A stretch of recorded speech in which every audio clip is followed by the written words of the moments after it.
శ్రీ గురుభ్యో నమ. శ్రీమాత్రే నమ. శ్రీమాతరం శరణం శరణం ప్రపద్ధే. అందరికీ శుభాశీసులు. ఈ సెప్టెంబర్ నెలలో 7వ తారీఖున సంపూర్ణ చంద్రగ్రహణం ఉన్నది. ఈ చంద్రగ్రహణం రోజు సాధకులు, మంత్రసిద్ధిని పొందాలనుకునేవాళ్ళు, ఉపాసకులు, ఎవరైనా సాధన సంప్రదాయ విధిలో ఉండేవాళ్లకు భగవంతుడిచ్చినటువంటి గొప్ప అవకాశంగా దీన్ని చెప్పవచ్చు. సంపూర్ణ చంద్రగ్రహణం 7వ తారీఖు 9వ నెల, ఈ సెప్టెంబర్ నెల, ఈరోజు 1వ తారీఖు ఆదివారం రాత్రి ఈ సంపూర్ణ చంద్రగ్రహణం ఆవిష్కృతం కానున్నది. భాద్రపద పూర్ణిమ ఆదివారం రాత్రి సంపూర్ణ చంద్రగ్రహణం సంభవించును. ఒక సిద్ధాంతి గారు మనకు పంపినటువంటి కాలగణన సిద్ధాంతీకరణ సూత్రం ప్రకారంగా చెప్తున్నాను. ఇది రాహుగ్రస్త సంపూర్ణ చంద్రగ్రహణం. కుంభరాశిలో శతభీషం మరియు పూర్వభాద్ర నక్షత్రాలలో ఇది సంభవించును. కావున కుంభరాశి వారు దీనిని వీక్షించకూడదు. మరుసటి రోజు యథావిధిగా చంద్రగ్రహణ శాంతి జరుపుకొనవలెను. పేరు ప్రఖ్యాతిగాంచిన గొప్ప సిద్ధాంతి గారు పంపించినటువంటి విషయ సూచిక. గ్రహణ స్పర్శకాలం రాత్రి 9:50 ప్రారంభమై ఉన్మీలన కాలం రాత్రి 10:58 అనగా గ్రహణం ఆరంభమగు కాలం 9:50 అయితే అది పూర్ణ దశకు సంతరించుకునే కాలం 10:58 అన్నమాట. గ్రహణ మధ్యకాలం రాత్రి 11:41 గ్రహణం ఆవిర్భావం చెంది పట్టుకొని మధ్యస్థానికి వచ్చిన సమయం. నిమీలన కాలం అనగా గ్రహణం పూర్ణోత్తరాన్ని సంతరించుకునేటటువంటి కాలం 12:24. గ్రహణ మోక్షకాలం రాత్రి 1:31. ఆద్యంత పుణ్యకాలం అనగా గ్రహణం వీడిపోయేటటువంటి కాలం తెల్లవారుజామున 3:41. దీన్ని బట్టి మీరు అర్థం చేసుకోవాల్సింది ఏంటంటే సంపూర్ణ 3:30 గంటలు 3:45 గ్రహణ కాలం ఉంటుంది. సెప్టెంబర్ 7వ తారీఖు 9వ నెల ఆదివారం భాద్రపద పూర్ణిమ రోజు ఈ గ్రహణం 9:50 ప్రారంభమై తెల్లవారుజామున 3:45 గ్రహణం వీడిపోతుంది. ఇది గ్రహణం యొక్క పట్టు విడుపు కాలదర్శిని. ఇప్పుడు గ్రహణాన్ని ఎలా సద్వినియోగం చేసుకోవాలి, గ్రహణాన్ని ఎలా మనం ఉపయోగించుకోవాలన్న విషయానికి అమ్మవారి యొక్క ఆశీస్సులతో నాకున్న పరిజ్ఞానంతో నేను చెప్తాను. ప్రతి ఒక్కరు పాటించండి. ఎవరైనా గురువుతోటి మంత్రం తీసుకున్న వాళ్ళు ఉంటే ఏ దేవత మంత్రమైనను, ఏ సిద్ధ మంత్రమైనను, ఏ మూల మంత్రమైనను గ్రహణం రోజు మంత్రాన్ని సిద్ధి పొందుటకు మంత్రశాస్త్రంలో చాలా గొప్పగా చెప్పి ఉన్నారు. దాని విధిని అనుసరించి నాకున్న పరిజ్ఞానంతో మంత్రసిద్ధిని పొందడానికి కొన్ని మూలకాలు చెప్తాను, ఆచరించండి.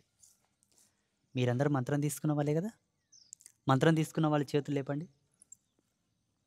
అంటే ఇక్కడ మంత్రం తీసుకోవడం కాదు, ప్రపంచంలో ఏ గురువుతో ఎప్పుడు ఏ సందర్భమున ఏ మంత్రం తీసుకున్నాను, మంత్రానికి పూర్ణ చైతన్యం రావాలంటే సూర్యగ్రహణ, చంద్రగ్రహణ సమయాలు, పుష్కర సమయాలు, కుంభమేళాది పవిత్రమైనటువంటి సందర్భాల్లో మంత్రానికి పూర్ణ చైతన్యాన్ని మనం తీసుకోవచ్చు అని ప్రకృతి సిద్ధాంతం ప్రకారంగా ఋషులు ఉద్ఘాటించి చెప్పినటువంటి ఘట్టం ఇది. సంపూర్ణ చంద్రగ్రహణం కాబట్టి చాలా అద్భుతమైనటువంటి ఆవిష్కరణ. విశేషించి 7 వారాల్లో మంగళవారం, ఆదివారానికి కొంత ప్రత్యేకమైన స్థానం ఉన్నది. మంగళవారం రోజు అష్టమి వచ్చిన, మంగళవారం రోజు పౌర్ణమి వచ్చిన, మంగళవారం రోజు అమావాస్య వచ్చిన, ఆదివారం అష్టమి వచ్చిన, ఆదివారం అమావాస్య వచ్చిన, ఆదివారం పౌర్ణమి వచ్చిన విశేషమైనటువంటి స్థానంగా చెప్పారు. ఇలా వస్తూ కూడా ఆ వారముల యందు పౌర్ణములు, అమావాస్యలు, అష్టములు రాగా ఆ ఆదివారం, మంగళవారం రోజు గ్రహణం రావడం అన్నది ఇంకా విశేషంగా చెప్పారు. ఇప్పుడు ఆదివారం, అందున పౌర్ణమి, చంద్రగ్రహణం కాబట్టి సాధకులకందరికీ శతజయంతోత్సవాలతో సంబంధం. ఈ పౌర్ణమి, ఈ పౌర్ణానికి సాధకులకు అంతటి అవినాభావ సంబంధం ఉన్నది. దీన్ని ఎలా సద్వినియోగం చేసుకోవాలి? గ్రహణ సమయమునందు మీరు మీ ఇంట్లో ఉండేటట్టయితే గ్రహణ పట్టు స్నానాన్ని ఆచరించండి. ఎలా? పట్టు స్నానాన్ని ఆచరించడానికి ఒక పద్ధతి ఉన్నది.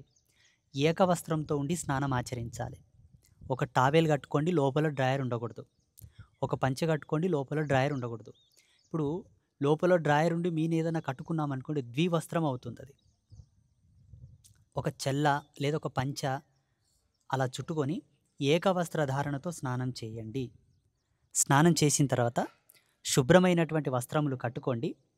ఆ గ్రహణం యొక్క ఆరంభ కాలమున కన్నా 5 నిమిషాల ముందు గ్రహణ స్నానాన్ని ఆచరించి, గ్రహణ ప్రారంభ కాలానికే వీలైతే ఏకవస్త్రం కట్టుకొని సాంప్రదాయకంగా మీ ఆశ్రమ ధర్మాలకు అనుసంధానంగా తిలకధారణ చేసుకొని 2 దర్బలు చేతబట్టుకొని ఆచమన పాత్ర, అక్షింతలు అన్ని దగ్గరుంచుకొని గ్రహణం ఆరంభ సమయానికి దర్బలేసుకొని కింద ఏదైనా ఒక ఆసనం మీరు వేసుకోవచ్చు. ఏదైనా ఒక గుడ్డ ముక్కో, దర్భాసనమో, కంబళి, జింక చర్మం, పులి చర్మం తదితర ఆసనాలు ఏవైనా వేసుకొని ఆ ఆసనం మీద 2 దర్భపోసలు వేసుకొని ఆ దర్భపోసల మీద కూర్చోవాలి. కూర్చున్న తర్వాత సరిగ్గా 10 గంటలు కూర్చోండి. 9:50కి ప్రారంభమవుతుంది కాబట్టి 10 గంటలు కూర్చోండి. ఆచమనము, ప్రాణాయామం చేసుకొని అక్కడి నుంచి మీకేదైనా గురువు ద్వారా ఉపాసింపడకు యోగ్యమైనటువంటి అనుష్ఠానం ఉంటే దాన్ని ప్రారంభం చేయండి. గురువులు ఏదన్నా ఉపాసన క్రమాన్ని ఉపదేశించినట్లు ఉంటే ఆ ఉపాసన క్రమాన్ని ఈ గ్రహణ కాలంలో మీరు పఠించండి. మీకు నేను చెప్పాను, చండీ ఉపాసన గురించి చెప్పాను. అందులో అంగన్యాస, కరన్యాసలతో వాటితో పాటు దేవీ మూలమంత్ర జపము చేసి ప్రారంభంలో ఆచమనము, ప్రాణాయామం, మధ్యలో ఆచమనం, ప్రాణాయామం, చివరిలో ఆచమనం, ప్రాణాయామం. అందులో కవచమునకు, అర్ఘలమునకు, కీలకానికి సంబంధించిన కొన్ని ముద్రలు, ఏ సందర్భంలో ఏ ముద్రను ప్రదర్శించాలనే తంతు నేను నేర్పాను. అలా మీకు మీ గురువులు చెప్పిన పద్ధతిలో మీరు అనుష్ఠాన ఉపాసనాది క్రియలను అవలంబన చేస్తూ గ్రహణం పట్టినప్పటి నుంచి గ్రహణం విడిచే వరకు కూర్చున్న ప్రదేశం నుంచి కదలకుండా స్థిరచిత్తము చేత ఎవరైతే జపము చేస్తారో వాళ్లకు ఆ అనుష్ఠానం వాళ్ళ అధీనంలోకి వచ్చినట్లే లెక్క. జపించిన మంత్రము కానివ్వండి, గురుదేవ మాకు అనుష్ఠాన క్రమం లేదు, మేము కాలభైరవ మంత్రం జపం చేస్తున్నాం, లేదా హనుమాన్ మంత్రం జపం చేస్తున్నాం, లేదా వారాహి మంత్ర జపం చేస్తున్నాం, మీరు మంత్ర జపమే చేయండి. గ్రహణం పట్టినప్పటి నుంచి విడిచే వరకు ఎన్ని మాలలైతే అన్ని మాలలు తిప్పేయండి. ఇది ఒక పద్ధతి. అయితే గ్రహణం విడుపు స్నానం ఎలా చేయాలంటే, ఏదైతే దర్భపోసల మీద మీరు కూర్చున్నారు కదా, ఆ దర్భపోసలు చేత పట్టుకొని లెక్క పెట్టుకొని 32 చెంబుల నీళ్లు పోసుకోవాలి. 32. ఆ స్నానం చేసే వాటర్లో ఒక చిటికెడు పసుపు, కాసింత పచ్చకర్పూరం వేసి ఆ నీళ్ళతో స్నానం చేయాలి. స్నానం చేసిన తర్వాత ఇల్లంతా ప్రోక్షణ చేసుకొని గోమూత్రం, తులసి తీర్థం, గంగాజలం లాంటివన్నీ మిశ్రితం చేసి దర్బల చేత ఇల్లంతా ప్రోక్షణ చేసి శుభ్రపరచుకొని పూజా గదినంతా శుభ్రం చేసుకొని దీపం వెలిగించి మీ ఇండ్లలో విగ్రహాలు చిన్న చిన్న పటాలుంటే చక్కగా శుద్ధి చేసి పూజ చేసుకున్న తర్వాత సరాసరి కిచెన్లోకి వెళ్ళి 3 సార్లు పాలు పొంగించుకొని గుమ్మాని కొబ్బరికాయ కొట్టి భగవంతునికి నైవేద్యం పెట్టి హారతిచ్చుకుంటే మీరు, మీ ఇండ్లు, మీ శరీరం, ఇంట వంట అన్నీ కూడా సస్యశ్యామలమై వర్ధిల్లుతారు. ఇది సామాన్యమైనటువంటి విధి. ఇక మంత్రసిద్ధిని పొందాలనుకునే వాళ్లకు విశేషించి కొన్ని మార్గాలు చెప్పారు. ఆ మార్గాలలో ప్రయత్నించిన వాళ్లకు ఈ గ్రహణం అనేది ఒక కల్పవృక్షంతో సమానం, ఒక కామధేనువుతో సమానం. ఇది సామాన్యులు చేసేటటువంటి గ్రహణం యొక్క సిద్ధి, ప్రేరణ, లబ్ధి, లాభదాయక సూచకం అందుకుండే వివరణ. మంత్రసిద్ధిని పొందాలనుకునే వాళ్ళు మాలాంటి స్వామీజీలు కానీ, పీఠాధిపతులు, హఠయోగులు, సిద్ధపురుషులు, సన్యాసులు, యతులు, యోగులకు ఏదైతే అనుష్ఠానాన్ని చేస్తారో అనుష్ఠానాన్ని 3 పర్యాయాలు చేయాలి. గ్రహణం పట్టినప్పటి నుంచి ప్రారంభం చేసి ఒక బుక్కును 3 సార్లు తిరిగేసి ఇందులో ఇచ్చిన మూలమంత్రాన్ని దశాంశ తర్పణము, దశాంశ మార్జనము, దశాంశ హోమం చేసి మంత్ర అధిష్టాన దేవతకు దశాంశ నమస్కారం 10 సార్లు సాష్టాంగ నమస్కారం చేసి లేవాలి. దశాంశ ఆత్మ ప్రదక్షిణలు చేయాలి. అనగా 3 సార్లు తిరుగుతారు కదా, అది 3 సార్లు 3, 3 9 సార్లు తిరగాలి. ఇలా చేసుకోగలిగితే మంత్రసిద్ధిని మంత్రవేత్తలు పొందుట ఖాయం. ఇది మంత్రాన్ని ఆధీనంలో ఉంచుకొని మంత్రసిద్ధిని పరిపూర్ణ దశలో నడపాలనుకొని ఆ పొందినటువంటి సిద్ధి చేత ఎవరికైనా శక్తిపాతం చేయాలి, ఏదైనా మంత్రించి ఇవ్వాలి, 10 మందికి మేలు చేయాలి, వాక్కు చెప్పాలనుకునే వాళ్ళకి ఇది క్రమం. ఇంకా కొన్ని మూలాలు ఉన్నాయనుకోండి, డెప్త్గా ఎందుకు చెప్పడం, అందరూ సాహసాలు చేస్తారు చేయడానికి, వాళ్ళు ప్రయత్నాలు చేస్తారు నేను కూడా చేద్దాము అని, కానీ కొన్ని చిన్న చిన్న చెప్పకూడని సందర్భాలు ఉంటాయి, ఇందులో చెప్పరు, అవి గోప్యంగా ఉంచుతారు, తెలిసిన వాళ్ళు మాత్రమే వాటిని పాటించుకుంటారు. కాబట్టి శ్రీపీఠంలో ఉన్న మీరందరూ కూడా గ్రహణం యొక్క పట్టు స్నానాన్ని ఆచరించి అమ్మ సన్నిధిలో కూర్చోండి. మీకు ఓపిక ఉన్నంతసేపు జపం చేయండి, అనుష్ఠానం చేయండి. చివరిలో హోమ విధి కూడా ఉంటుంది, నేను ఆచార్యులకు చెప్తాను, లేదా మీరందరూ సమిష్టి కూర్చొని హోమాన్ని ఆచరించుకోవచ్చు. వీలైతే నేను కూడా పార్టిసిపేట్ చేస్తాను. మీకు ఇచ్చిన మూలమంత్రం చేత ప్రతి ఒక్కరు ఒక 10 ఆహుతులు హోమం చేసుకొని తర్పణ మార్జన క్రియలని కూడా నేను చెప్తాను తెల్లవారుజాము వరకు. అది గడిచిన తర్వాత విడుపు స్నానాన్ని ఆచరించి, ఎలాగో ప్రతి పౌర్ణమి అమావాస్యకు ముగ్గురమ్మలకు మనం అభిషేకం చేసి అలంకరణ చేస్తాం కాబట్టి ఆ కాస్త అమ్మవారికి పూజ చేసుకొని అమ్మవారి యొక్క ఆశీస్సులు మనం పొందవచ్చు. ఇది సూర్యగ్రహణ చంద్రగ్రహణానికి సంబంధించినటువంటి గ్రహణ పట్టు విడుపు స్నానాదులతో మొదలుకొని లఘు సిద్ధి ఉపదేశం. లఘు సిద్ధి అంటే తాత్కాలికంగా అందరు చేసుకునేటటువంటి ఉపయోగితమైనటువంటి విధి. తాంత్రిక మూలాలను అనుసరించి మంత్రసిద్ధిని పొందాలనుకుంటే కొన్ని క్రియలు ఉన్నాయి, కొన్ని తంతులు ఉన్నాయి. ఒకసారి ఆఫ్ చేయి, మొత్తం కట్ చేయకు, జస్ట్ ఆఫ్ చేయి. మనకు గ్రహణాన్ని ఎందుకు అన్నిటికన్నా ముఖ్యంగా గొప్పగా గ్రహణాన్ని ఉద్ఘాటించి ప్రాముఖ్యంగా ఎందుకు చెప్పారంటే, వర్షం పడేటప్పుడు ఏ వృక్షాన్ని కానీ ఏ మొక్కను కానీ ఎవరు నాటక్కర్లేదు, వర్షపు ఛాయ తగలగానే ఆటోమేటిక్గానే వికాసం చెందుతాయి. గడ్డి గాదము చెట్లు మొక్కలన్నీ వికసించడం మొదలు పెడతాయి. ప్రకృతి వాళ్ళకి ఇచ్చేటటువంటి సహజ లక్షణం, ధర్మం. అదేవిధంగా ఆధ్యాత్మికంగా నడిచేటటువంటి వాళ్లకు ఈ గ్రహణాలు ప్రకృతి మాత మనకిచ్చినటువంటి సహజ సిద్ధమైనటువంటి చైతన్య ప్రపూర్ణాలు. అందుకే విశేషించి చెప్పారు, గ్రహణ కాలాన్ని వాడుకోవడం వలన సాధకుడు 10 సంవత్సరాలు చేసినటువంటి మంత్ర జపానికి ఉండేటటువంటి శక్తిని ఒక గ్రహణంతో సంపాదించవచ్చునని విశేషించి కొన్ని చెప్పారు. గోశాల యందు చేసేటటువంటి గ్రహణ జపం, శక్తిపీఠాల్లో చేసేటటువంటి గ్రహణ జపం, జీవనదుల యొక్క ప్రవాహం యొక్క సమీపంలో చేసేటటువంటి గ్రహణ జపం, జ్యోతిర్లింగ క్షేత్రాల్లో చేసేటటువంటి గ్రహణ జపానికి విశేషమైన ఫలితాలు ఉంటాయని చెప్పారు. ఇకపోతే మంత్రసిద్ధిని పొందిన సిద్ధపురుషులు నివసించేటటువంటి ప్రదేశంలో చేయుట కూడా ఉత్తమమని చెప్పారు. ఇక్కడ ఇంకొక విషయం ఏంటంటే, యజ్ఞోపవీత ధారణ ఉన్నవాళ్ళు గ్రహణం విడిచిన తర్వాత యజ్ఞోపవీతాన్ని విసర్జనం చేసి నూతన యజ్ఞోపవీతాన్ని ధరించాలి. ఏ ఆసనం మీద అయితే మీరు గ్రహణం జపం చేస్తారో ఆ ఆసనాన్ని కూడా శుద్ధి చేసుకోవాల్సి ఉంటుంది. గ్రహణం యొక్క మైలు దాని మీద పడి ఉంటుంది. శాస్త్రంలో ఏం చెప్తారు, గ్రహణం పట్టి విడిచిన తర్వాత పవిత్రమగు అన్ని ప్రదేశములలో మైలు ఉంటుంది, అశుచిగా అవుతుంది. కాబట్టి దేవాలయాలు సైతం శుద్ధి చేస్తారు. అందుకే పెద్దలు ఏం చెప్తారు, ఆసనం కూడా పరమ పవిత్రమైంది కాబట్టి, జపమాల కంఠమాలలు అన్నీ కూడా పవిత్రమైనవి కాబట్టి, యజ్ఞోపవీతం కూడా పరమ పవిత్రమైంది కాబట్టి వాటిని శుద్ధి చేసి త్యాగం చేసి నూతనంగా ధరించండి అని చెప్పారు. మీరు జపించిన తర్వాత ఆసనాన్ని కూడా శుద్ధి చేసుకోండి. కంబళి నీళ్ళలో వేయకూడదు, గొంగడి దర్భలతో నీళ్లు తీసుకొని ప్రోక్షణ చేస్తే, గోమూత్రం ప్రోక్షణ చేస్తే కంబళి శుద్ధి అయిపోతుంది. దర్భాసనాన్ని తప్పకుండా నీళ్ళలో వేసి తీసి ఆరిన తర్వాత వేసుకోవచ్చు. వస్త్రంతో చేసిన ఆసనాలు గుడ్డముక్కలుంటే కూడా ఉతికి ఆరవేసిన తర్వాత వాడుకోవచ్చు. జింక చర్మం పులి చర్మాన్ని నీళ్ళలో వేయకూడదు, వాటి శుద్ధి వేరు ఉన్నది.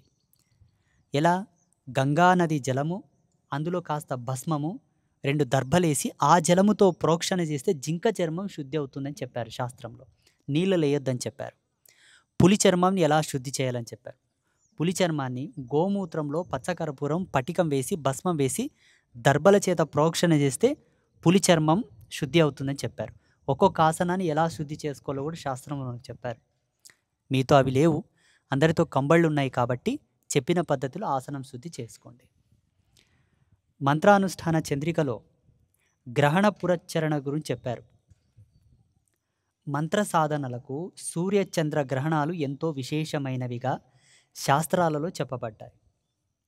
సాధారణ దినాలలో కంటే అధికతరమైనటువంటి ప్రభావాన్ని సూర్యచంద్ర గ్రహణాలు కలిగి ఉంటాయి. ఎందుకు కలిగి ఉంటాయంటే భూమికి, చంద్రుడికి, సూర్యుడికి చాలా దగ్గర సంబంధాలు ఉన్నాయి.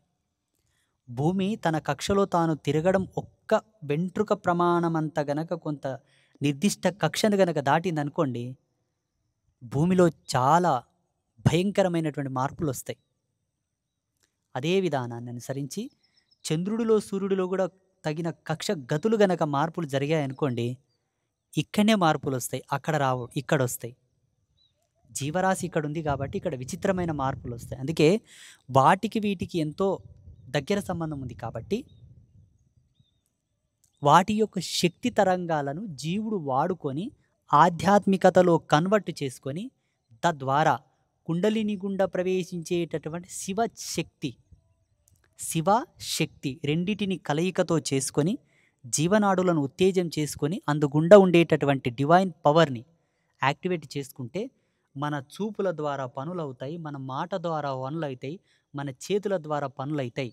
అప్పుడు నీ శరీరం, ఇంద్రియాలన్నీ కూడా సూపర్ న్యాచురల్ పవర్స్తో ఉంటాయి. కాబట్టి గ్రహణంతో వచ్చేటటువంటి ఎనర్జీ లెవెల్స్ని డిపాజిట్ చేసుకునే ప్రక్రియయే సాధన. నార్మల్గా కూడా రోజు ఉంటుందనుకోండి, నార్మల్గా ఉండేదానికన్నా గ్రహణ కాలంలో ఆచరించే వాటికి అతీంద్రియ శక్తులు వస్తాయన్నది శాస్త్రం. సైంటిఫికల్ కూడా అది ప్రూవ్ అయిపోయింది. కనుక ఈ సమయాలలో మంత్ర సాధన ఉత్తమ ఫలితాన్ని, సత్వర సిద్ధిని కలిగిస్తుంది అని మంత్రశాస్త్రం చెప్తోంది. సూర్యలేఖ చంద్రగ్రహణాలు కలిగిన సమయంలో నది వద్ద కానీ, సముద్ర తీరానికి కానీ వెళ్ళి, నదిలోనైతే బొడ్డులోతు నీళ్ళలో నిలబడి, సముద్రం వద్దనైతే తీరంలో దర్భాసనం మీద కూర్చుని కానీ ఆచమనం, ప్రాణాయామం చేసి తర్వాత సంకల్పం చెప్పుకొని గ్రహణం ప్రారంభ సమయం నుండి గ్రహణం విడిచేదాకా జపాన్ని కొనసాగించాలి. దీనికి ముందు గ్రహణం పట్టు స్నానం, జపం తర్వాత విడుపు స్నానం తప్పకుండా చేయాలి. జపం పూర్తయిన తర్వాత ముందు చెప్పిన విధంగానే జప సమర్పణ చేయాలి. దీనిని గ్రహణ పురచర్య అంటారు. గ్రహణం పట్టినప్పటి నుండి విడిచే వరకు ఉన్న సమయం అది 1 గంటైనా, అరగంటైనా ఆ సమయంలో చేసిన జపం సంఖ్యతో పని లేదు. 1,00,000 జపంతో సమానం, అనంతమైనటువంటి ఫలితాలను ఇస్తుంది. నీవు గ్రహణం పట్టినప్పటి నుంచి విడిచే వరకు నీకు కాళ్ళు నొప్పెడుతున్నాయి, నడుము పట్టేసుకుంది, బ్యాక్ పెయిన్ ఉందనుకోండి, డిస్క్ ప్రాబ్లం ఉందనుకోండి, ఏదో సమస్య ఉంది, ఎక్కువసేపు కూర్చోలేవు, 1 మాల తిప్పావా అది 1,000,000 మాలలు తిప్పిన దాంతో సమానం. 10 మాలలు తిప్పితే 10 కోట్ల మాలలతో సమానం. 100 మాలలు తిప్పితే 100 కోట్ల మాలలతో సమానం. ఇప్పుడు రోజు 1 మాల చొప్పున 1,00,000 మాలలు చేయాలంటే ఎన్ని రోజులు పడుతుంది? 1,00,000 రోజులు పడుతుంది. అవునా? 1,000,000 మాలలు కావాలంటే 1,000,000 రోజులు పడుతుంది, రోజు 1 మాల చొప్పున. అవునా? అలా గ్రహణాన్ని గనక మీరు వాడుకుంటే ఈ 1,000,000 రోజులు చేసేది ఒకే రోజు నీకు ఎనర్జీ డిపాజిట్ అవుతుందని ఇక్కడ చెప్తున్నారు. ఇప్పుడు 1,00,000 రూపాయలు సంపాదించాలంటే సామాన్యుడికి ఎన్ని రోజులు పడుతుంది? 20 సంవత్సరాలు పడుతుందండి 1,00,000 రూపాయలు సంపాదించాలంటే. మేము కూడా సామాన్యులేం కదా, మా నాన్నగారు సంపాదించారా? సంపాదించలేదు. అలా మధ్యతరగతి వాడికి ఎన్ని సంవత్సరాలు పడుతుంది? 5 సంవత్సరాలు పడుతుంది. బిజినెస్ మ్యాన్కి ఎంత? 1 రోజులో సంపాదిస్తాడు. అవునా? వ్యత్యాసం ఉందా లేదా? ఆ విధంగా మంత్రసిద్ధిని పొందాలనుకునే వాళ్లకు జాక్పాట్ లాటరీ తగిలి 10 కోట్లు వచ్చినట్టు ఈ సూర్యగ్రహణ చంద్రగ్రహణాలను లాటరీ రూపంలో ప్రకృతి యూనివర్సల్ మనకు ప్రసాదించింది. వాడుకోండి. ఎవరు వాడుకుంటున్నారు ఈ గ్రహణాలని? ప్రపంచవ్యాప్తంగా హిందూ అనేవాడే వాడుకుంటున్నాడు. ఆ హిందూ జాతిలో కూడా ఆస్తికుడు మాత్రమే వాడుకుంటున్నాడు. ఆ ఆస్తికత్వంలో కూడా జపము, పూజ, అర్చన, స్తోత్రము, పారాయణము, అష్టకము, ఏదో పఠించడము, ఏదో సంకీర్తన చేయడం, ఆ గ్రహణ సమయంలో భగవంతుని ముందు గడపాలని ఆ ఉత్సుక ఉన్నవాడే పొందుతున్నాడు. మిగతా వాళ్ళు పడుకుంటున్నారు. అంతే కదా! ఇప్పుడు బొట్టు పెట్టి గుళ్ళు, గోపురాలు తిరిగే వాళ్ళందరూ ఆస్తికులే. తిరుమలకెళ్ళి గుండు కొట్టుకొచ్చే వాళ్ళందరూ ఆస్తికులే. శ్రీశైలం వెళ్ళి లింగ దర్శనం చేసిన వాళ్ళందరూ ఆస్తికులే. మంత్రాలయం పోయొచ్చిన వాళ్ళందరూ ఆస్తికులే. ఆస్తికత్వం అందరిలో ఉంటుంది. కానీ ఈ జపకాలాన్ని ఎవడైతే పుణ్యంగా ఆర్జిస్తాడో, ఈ పుణ్యకాలాన్ని ఎవరైతే పొందుతాడో వాడు పరిపూర్ణమైన విశ్వవిఖ్యాతి పొందినటువంటి సనాతన విజ్ఞాన సంపన్నుడు. ఇది వండర్ఫుల్ టాలెంట్, ఇది వండర్ఫుల్ నాలెడ్జ్. ఇది ఋషులు మనకిచ్చిన దాన్ని వాడుకున్నవాడే జ్ఞాని కదా. ఈ విధంగా చెప్పారు. కాబట్టి గ్రహణ సమయాన్ని వినియోగించుకుంటే సాధకులకు అక్షయ సమానమైనటువంటి ఫలితాలు వస్తాయి. గ్రహణం తర్వాత లేదా రోజు కానీ, గ్రహణం తర్వాత రోజు కానీ లేదా మంచి రోజు పురచ్చరణలో చెప్పిన విధంగా 10,000 హోమం, 1,000 తర్పణం, 100 మార్జనం లేదా మంత్ర అభిషేకం, 10 మంది బ్రాహ్మణులకు భోజనం యథావిధిగా చేయాలి. గ్రహణ జపం వల్ల కేవలం జప సంఖ్య మాత్రమే కలిసి వస్తుంది. హోమాది మిగతా విధులు యథాతథం. కొందరి అభిప్రాయం ప్రకారం గ్రహణ కాలంలో చేసిన జపం పూర్తి పురచర్యతో సమానం. అయితే ఇక్కడ ఒకటి మనం గ్రహించాలి. మంత్రసిద్ధిని పొందడానికి కొన్ని తంతులు చెప్పారు మంత్రశాస్త్రవేత్తలు. ఆ తంతులను అనుసరించి అందరూ చేయలేకపోవచ్చు. ఎందుకు చేయలేకపోతున్నారంటే ఆ మంత్రశాస్త్రానికి సంబంధించిన జ్ఞానం వాళ్ళకు తెలియకపోవడం వల్ల. తెలియని వాళ్లకు ప్రకృతి ఏం చేసింది, ఏం దిక్కులేనులకు దేవుడే దిక్కు అంటాడు కదా. ఇటువంటి గ్రహణాలలో మాలా జప మాత్రేనా ఆయన తర్పణ, మార్జన, దాన, జప, హోమ, యాత్ర విశేష ఫలితాలను పొందుకొని మంత్రసిద్ధిని పొందుతాడు అని ఇచ్చారు. ఈ విధిని అనుసరించి ప్రతి ఒక్కరు కూడా ఈ సంపూర్ణ చంద్రగ్రహణాన్ని వాడుకొని శుభం పొందండి. మీ కుటుంబాలకు పరిపూర్ణమైన యశస్సును ప్రసాదించండి, అఖండ ఐశ్వర్యాన్ని ప్రసాదించండి, పూర్ణ ఆయుష్ ఆరోగ్యాన్ని ప్రసాదించేదానికి ఈ జపంను వాడుకోండి. ఏవేవో శక్తులు వస్తాయి, ఏవేవో జిమ్మికులు మ్యాజిక్లు జరుగుతాయని ఆశలు పెట్టుకోవద్దు. అవి కూడా జరుగుతాయి, జరగవలసిన కోణంలో జరుగుతాయి. ఎలా జరుగుతాయి? గబ్బిలం తల కిందికి వేలాడదీసి ఊగుతూ ఉంటుంది. అది కాకికి సాధ్యం కాదు కదా, గ్రద్దకు సాధ్యం కాదు కదా. అది ఇది పక్షియే, అది పక్షియే. గబ్బిలం గుడ్లు పెట్టదు, పిల్లల్ని కని పాలు ఇస్తుంది. అది కొంగకు సాధ్యం కాదు కదా. కొంగ గుడ్లు పెడుతుంది, పాలు ఇవ్వదు. అవునా? ఏది ఎవరికి సాధ్యమో వాళ్ళకే సాధ్యం. అదేదో చేస్తుందని నేను చేయబోయి ఇవ్వాలనుకుంటే పాలు ఇవ్వడానికి ఇవి లేవు. పిల్లలు కనాలంటే లోపల సెట్టింగ్ లేదు. గుడ్లు పెట్టే సెట్టింగ్ ఇచ్చి పంపాడు దేవుడు. అందుకే నీ సెట్టింగ్ ఏదో ఫస్ట్ తెలుసుకో, ఆ సెట్టింగ్ ప్రకారంగా నడువు. సెట్టింగ్ మీన్స్ జీవకుండలిలో నీకు భగవంతుడు ఏమి రాసి పంపాడు.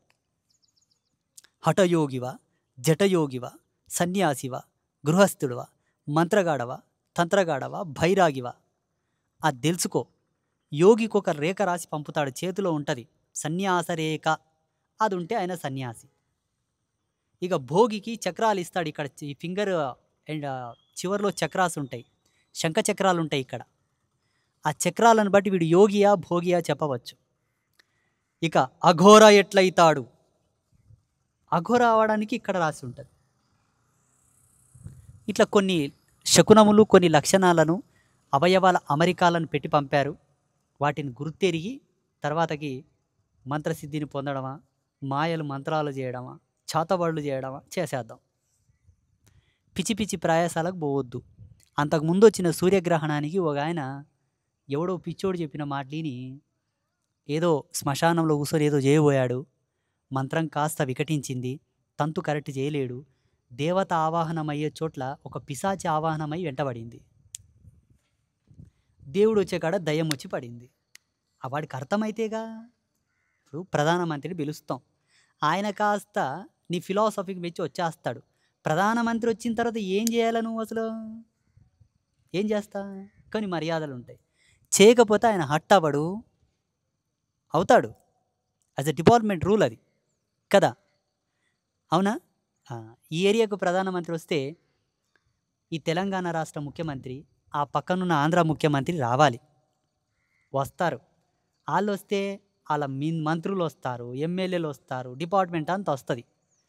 పిలిచినవాడు పేదవాడు, వచ్చిన వాళ్ళందరూ పెద్దగా వచ్చారు, ఎక్కడ నిలబెడతావు? అలా ఉంటుంది. దేవత ఆవాహనమైన తర్వాత ప్రయోగ శాంతి స్థితి నేర్చుకోవాలి, తర్వాతకు అభ్యాసన. అర్థమైందా? సనాతన ధర్మం 3 కోణాల మీద ఆధారపడి ఉందండి. ఏంటి?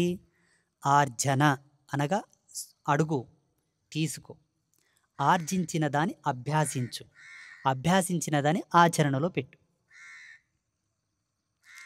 నువ్వు విద్యను ఆర్జించావు, అభ్యాసించకపోతే లాభం ఏంటి? లేదు కదా. అభ్యాసించావు, అభ్యాసించిన దాన్ని ఆచరణలో పెట్టకపోతే లాభం ఏంటి? లేదు కదా. అందుకని అందరూ బాగా అర్థం చేసుకోండి. ఈ చంద్రగ్రహణాన్ని మంత్రసిద్ధి పొందే వాళ్ళ గురించే చెప్తున్నాను అనుకోవద్దు. సామాన్యులు అనగా గృహస్థులో ఉండేవాళ్ళు, మహిళలు కానీ, ఇంట్లో ఉండేవాళ్ళు, ఉద్యోగాలు చేసేవాళ్ళు కూడా గ్రహణం యొక్క పట్టు స్నానాన్ని ఆచరించి చక్కగా మీ ఇంట్లో పూజా గది ఉంటే పూజా గదిలో కూర్చొని లలితా సహస్రనామ పారాయణం, విష్ణు సహస్రనామ పారాయణం, శివ సహస్రనామ పారాయణం, ఏదో మీకు తోచిన శ్యామల దండకము ఏదో ఒకటి చదవండి. ఓపిక ఉన్నంతసేపు చదవండి. చదివిన తర్వాత మధ్యలో లేసైనా, గ్రహణం విడిచిన తర్వాత అయినా లేచి అట్లా కూర్చోండి లేదా పడుకోండి. ఎలాగో తెల్లవారుజామున 3:45 గ్రహణ యొక్క మోక్షకాలం ఉంది కాబట్టి, పుణ్యకాలం ఉంది కాబట్టి, పొద్దున్నే 4 గంటలకు అలారం పెట్టుకొని లేచి శుభ్రంగా స్నానం చేసుకొని ఇల్లంతా శుభ్రపరచుకొని మళ్ళీ ఫోటోలనంతా శుభ్రపరిచి పూజలు చేసి దీపం పెట్టి పాలు పొంగించుకొని గుమ్మాని కొబ్బరికాయ కొడితే ఈ గ్రహణ సమయమునందు పూజా మందిరంలో కూర్చొని నువ్వు స్తోత్రాలు మంత్రాలు పఠించి ఉంటావు కాబట్టి ఆ చైతన్యం అంతా ఇల్లంతా ఆవరించి ఉంటుంది. అలా పాలు పొంగించి గుమ్మాని కొబ్బరికాయ కొట్టగానే ఆ ఇంటికి పూర్ణ కళా ఆకర్షణ చేకూరుతుంది. ఎనర్జీ లెవెల్స్ అనేటివి కూడా రివీల్ అయిపోతాయి. అలా ఉన్న ఎనర్జీ లెవెల్స్, ముద్దగా ఉన్న ఎనర్జీ లెవెల్స్, నువ్వు పట్టించగా వచ్చిన ఎనర్జీ లెవెల్స్ అన్నీ పాలు పొంగించి కొబ్బరికాయ కొట్టగానే విడిపోతాయి. ఇల్లంతా చైతన్యవంతం అయిపోతుంది. ఈ చైతన్యం ఎన్నేళ్ళు నీకు ఉపయోగపడుతుంది?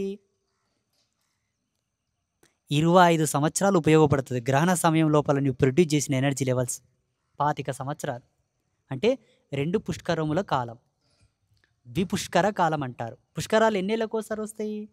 12 ఇంకో సంవత్సరం వేసుకో, ఎంత? అందుకే మంత్రశాస్త్రంలో ఏం చెప్పారు?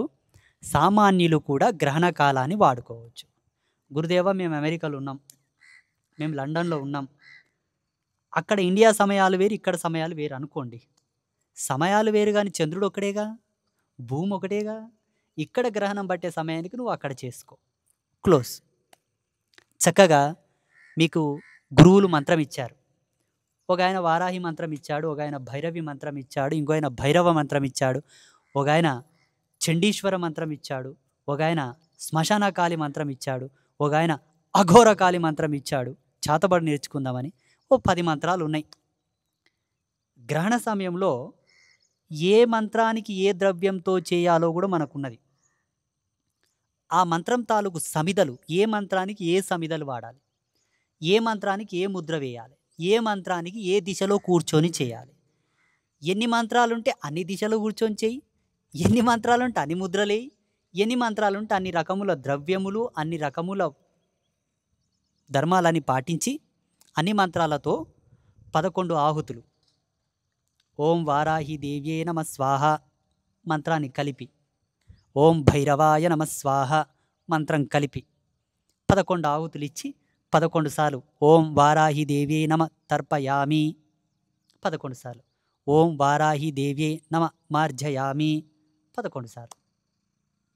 అలా జపము, హోమము, తర్పణము, మార్జనము చేసుకొని ఓం వారాహి దేవ్యే నమః ఆత్మ ప్రదక్షిణలు 9 సార్లు, ఓం వారాహి దేవ్యే నమః 10 సార్లు పడుకొన లేవాల సాష్టాంగ నమస్కారం. పురుషులైతే, స్త్రీలైతే చక్కగా కూర్చొని 11 సార్లు తల వంచి మొక్కొచ్చు.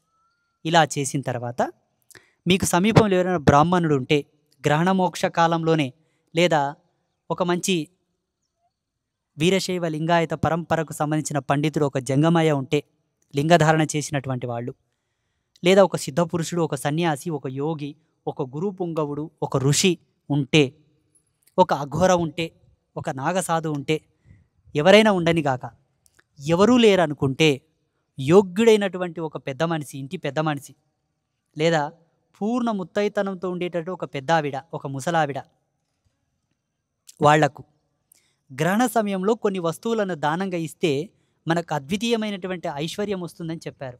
ఏంటి? కుంకుమ పువ్వు, పచ్చకర్పూరము, గంధపు చెక్క, నల్ల నువ్వులు, సువర్ణం అనగా బంగారు. ఈ 5ంటిని గనక మనం ఆ రోజు దానం ఇస్తే విశేషమైనటువంటి ఫలితాలు వస్తాయని చెప్పారు శాస్త్రంలో. ఇన్ని తంతులు అయిపోయిన తర్వాత ఎవరికైనా ఒకరికి దానం ఇచ్చి దండం పెట్టుకొని శుభ్రంగా విడుపు స్నానం ఆచరించి ఇంతకుముందు చెప్పిన తంతులన్నీ చేసుకుంటే శుభం భవతు, లక్ష్మీ కటాక్ష ప్రాప్తిరస్తు, రుణ విమోచనం అయిపోతుంది. అప్పులు టన్నులకు కొండలకు అప్పులు గడించుకుని ఉంటాం. ఆ కొండలని గరుక్కుపోతాయి. ఈ అప్పులనే కొండలు గరుక్కుపోయి ఐశ్వర్యం అనే కొండలు పెరిగిపోతాయి. మరి ఈ పెరిగిపోయిన ఐశ్వర్యం కొండలు ఏం చేస్తావో అది కూడా ఆలోచన చేసుకో. కొండలు పెరిగిపోతే మళ్ళీ బరువు ఎక్కిపోదా? తరగాలి మళ్ళీ వాటిని. ఇదిదా విషయం. ఇలా చేసుకోవడం ద్వారా ఇటు సాధకులు, ఇటు సన్యాసులు, అటు సంసారికులు అందరూ కూడా శుభం పొందుతారు. గ్రహణ సమయంలో ఇంకొక తంతు చెప్పారు.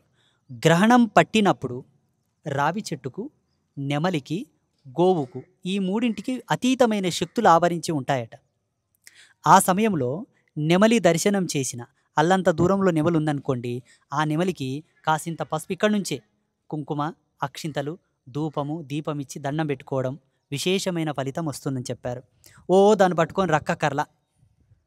ఇక రావి చెట్టు దగ్గరికి వెళ్ళి అంత పసుపు, కుంకుమ, అక్షింతలేసి వచ్చే నీళ్లు పోసి దండం పెట్టుకొని ప్రదక్షిణలు చేసి ఆ చెట్టు మొదట్లో మనం బొట్టు పెట్టుకుంటే, అక్కడనే ఆ చెట్టు కింద ఒక 5 నిమిషాలు కూర్చుంటే ఆ సాధకుడు అద్భుతమైన చైతన్యాన్ని రిసీవింగ్ చేసుకుంటాడు, డౌన్లోడ్. ఎక్కడి నుంచి వస్తుంది ఆ శక్తి? ఈ సుడి నుండి పోతుంది, బ్రహ్మరంధ్రం నుంచి లోపలికి ప్రవేశిస్తుంది. ఇంద్రియాలని గబ్బులేసి ఉంటాయి మనవి, పనికిరాని వాళ్ళు ఎన్నిపోయి ఉంటుంది, అంతా చెడిపోయి ఉంటుంది. ఈ నోటితోటి గవ్వు గదురు తిని గబ్బు మాట్లాడి చెడిపోయి ఉంటుంది. దీంట్లో పోదు దైవశక్తి. ఇక దీంతో పనికిరాని వాడిని చూసి ఉంటాం కాబట్టి ఇటు ఓడు. లోపల నుంచి వస్తే వస్తుంది పాపిష్టిది. బట్ బయట నుంచి ఇన్నర్ అవుట్ ఆఫ్ ఎనర్జీ లోపల డౌన్లోడ్ కావాలంటే ఈ బ్రహ్మరంధ్రం గుండా పోతుంది. ఇంకే వేరే ఎక్కడ ప్రవేశం లేదు. ఎందుకంటే అంత గబ్బు డ్రైనేజ్ ఏరియా అయిపోయింటుంది మొత్తం బాడీ అంతా, పోదు. 3వది గోమాత. ఆ రోజు గ్రహణం పట్టినప్పటి నుంచి విడిసే వరకు చక్కగా స్నానం ఆచరించుకొని బొట్టు పెట్టుకొని గోమాతకు పూలమాల వేసి, గోమాతకు అంత బెల్లం పెట్టి, అంత గడ్డి పెట్టి 3 సార్లు ప్రదక్షిణలు చేసి, గోమాత తోకను అటు ఇటు 3 సార్లు నిమురుకొని, గోమాత చెవిలో అమ్మా గోమాత విశ్వమాత సకల దేవతా స్వరూపిణి, సమస్త దేవతలు నీ అందున్నారు, విశ్వమునకే నువ్వు తల్లివి, సాక్షాన్ పరదేవతవు, నేను గ్రహణ జపమును ఆరంభిస్తున్నాను, నాకు దివ్యమైనటువంటి శక్తిని, అదృష్టాన్ని, ఐశ్వర్యాన్ని ప్రసాదించు, నాకు నా వంశానికి పూర్ణ ఆరోగ్యాన్ని, దీర్ఘాయుష్మంతాన్ని ప్రసాదించు, ఆ జన్మాంత యశస్సునివ్వని చెప్పి ఆ గోమాత పక్కన కూర్చొని చక్కగా జపం చేసి తర్పణం మార్జనం అంతా చేసుకొని ఆ చిన్న హోమం పాత్ర పెట్టుకొని హోమం చేసుకొని అంతా అయిపోయిన తర్వాత గోమాతకు పసుపు కుంకుమలు సమర్పించి పూజ చేసుకొని మళ్ళీ ప్రదక్షిణలు చేసి సాష్టాంగ నమస్కారం చేసి, ఒకవేళ గోమాత తంతలేదు మంచిదై ఉంటే గోమాత కింది నుండి అటొకసారి ఇటొకసారి దూరి తంతే మళ్ళీ వెళ్ళకండి, పళ్ళు రాలిపోతాయి. కొన్ని తన్నవు, అలవాటు ఉన్నాయి తన్నవు, అటు ఇటు దూరి, ఒకవేళ పురుషులైతే కుడి నుంచి ఎడమకు దాటండి, స్త్రీలైతే ఎడమ నుంచి కుడికి దాటండి. ఇది కూడా ఒక డైరెక్షన్ మోడ్ ఉంది. మళ్ళీ అట్లా దాటి దండం పెట్టుకొని మళ్ళీ చెవిలో, ఆడవాళ్ళైతే ఎడమ చెవిలో, మగవాళ్ళైతే కుడి చెవిలో, అమ్మ నేను గ్రహణ జపం ఆచరించాను, నా వలన ఏదైనా తప్పు జరిగితే నన్ను మన్నించి ఈ దివ్య చైతన్యాన్ని, ప్రపంచమంతా ప్రసరించే విశ్వాంతరాల శక్తి నాకు అనుకూలపరిచి, చంద్రుడు మనకారకుడు, ఓజోకారకుడు, శౌర్యకారకుడు, వీర్యోత్పత్తికారకుడు కాబట్టి ఆ తరంగ శక్తిని నా వంశానికి ప్రసరింపజేసి ఎక్కడ కూడా నా వంశం నిరోంశం కాకుండా, గృహస్థులైతే సన్యాసులు కూడా వంశం ఉంటుంది, శిష్య పరంపర, పీఠ పరంపర, ఇది కూడా మాకు వంశమే. మీకు రుణం ఉంటుంది, మాకు రుణం లేకుంటుంది, గింతే తేడా. ఓకే, మీకు బ్లడ్ రిలేషన్ ఉంటుంది, మాకు సాంప్రదాయ రిలేషన్ ఉంటుంది. చిరకాల ప్రవర్తితంపై వెలుగుతూ సదా భగవత్ కళతో వాళ్ళు విరాజిల్లుతూ సకల సౌఖ్యములతో ఉండేటట్టుగా చూడమ్మా అని చెప్పాలి. చెప్పి విడుపు స్నానం చెప్పిన పద్ధతులు ఆచరించుకుంటే శుభం, స్వస్తి. ఇది వృక్షాలలో అశ్వత్థ వృక్షం, పక్షుల్లో నెమలి, జంతువుల్లో గోమాత. మళ్ళీ పులి గురించి చెప్పలేదు, పులి సింహం గురించి చెప్పలే, అది జంతువే. చెప్తే మనం మిగిలాం కదా. గ్రహణ మోక్షకాలం కాస్త పులి దగ్గరికి వెళ్తే మనం మోక్షం పొందుతాం. అందుకని దీన్ని ఆచరించుకోవచ్చు. ఇంకొక విశేషమైనటువంటి తంతు చెప్పారు.